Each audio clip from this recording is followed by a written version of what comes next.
and welcome to Plug and Play. I'm excited to tell you about our hot company, Kiana Analytics. We are in remote awareness. So quickly, we as a society, and I'm not just talking about humans, also machine, robots, and drones, we leave a lot of data out there, right?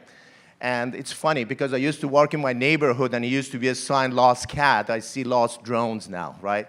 So what our company does is basically captures three important data. We capture devices, it could be, by the way, humans or machines. It captures location and time. We have about 125 million devices in our database. Actually, it's close to 130 today, and it's growing about 9 million. Great. So what do you do with this stuff? Who are your customers? So we have customers basically in two large segments. Number one is large places where there's a lot of people. For example, in here, I want to refer to the Stuttgart Convention Center. We just signed a 5-year contract with them. So they're interested to basically sell this data to their clients. So Mercedes is interested to see how many people come to their booth and how many people go to the BMW booth, is an example. The other one I want to talk about is actually Palacio de Hierro, which is a very large luxury store, for example, in Mexico. I see a lot of our friends from Plug and Play Mexico here, so they recognize that.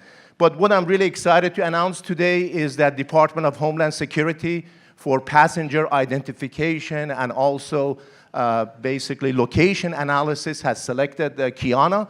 We are very excited to work with DHS. By the way, we met them here at Plug and Play, so thank you again, Plug and Play. That will open doors to us to many airports, many seaports, and so on. Great. Moving right along here. All right, so if you look at an airport, a lot of people, two things you notice in this picture: A, they're all unhappy; B, they have their phones on, right?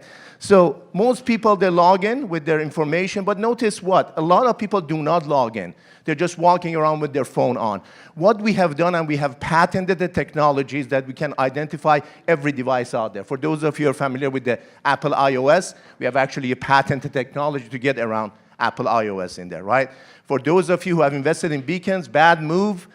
Forrester actually reported that there's 500 companies in beacons. 80% are going to go out of business. 20 are going to be bought out. So come see me. All right. So this is what we sell to. If you look at an airport, it's really a large mall. Mall really is interested to do three things. Number one is the impact of marketing.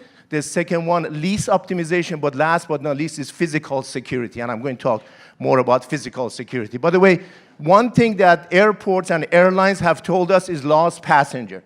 So there's a passenger who showed up at the airport, he has a connecting flight, and that's missing. By the way, that's my wife. She's probably at the duty-free and the plane is leaving, right? So how do I identify this person? How do I tell them, hey, come, the plane is leaving, right? The other one is that we can also look at lines. So TSA is interested to see if there's a big line and people are going to lose their plane. Maybe they should open another line for the security purposes in there. But what I want to talk about is physical security. This morning when I got up at 5, I was reading LA Times and I noticed that Disneyland is even putting metal detectors in there. They don't allow toy guns. They don't sell toy guns, as well as masks. They don't allow anybody over 14 to wear a mask. Why? Because malls, airports, and so on is becoming a soft target. Physical security is becoming a major issue. So what we do is that we can track every 3 seconds. So you see actually how this person walked in and so on. So what we have done, and we patented this technology, is basically fuse this with the cameras. So what does that for you? Why is that significant? So we are doing a project at the university in Southern California. So they know everybody who's at the university. So those are all the ladies who logged in into the Wi-Fi. So imagine they're walking at nighttime, and the campus security says, there is a device we see here that we don't recognize. So what we can do next is actually we can see what the path of this individual is, and also the pictures of that individual. Very significant here, right? As you know, cameras are smart, but they cannot do search. With our technology, they can do that. They can even go back in time. So we're getting a lot of interest from European airlines and airports, Asia, and even US to do this technology. Okay, so to wrap it up, great team. Our last company was bought by Siemens. We have 4 significant patents in this area. As I mentioned, about 130 million devices, which is growing about 9 million a month. Please come see us. We're looking for partners, investors, and of course, customers. Thanks.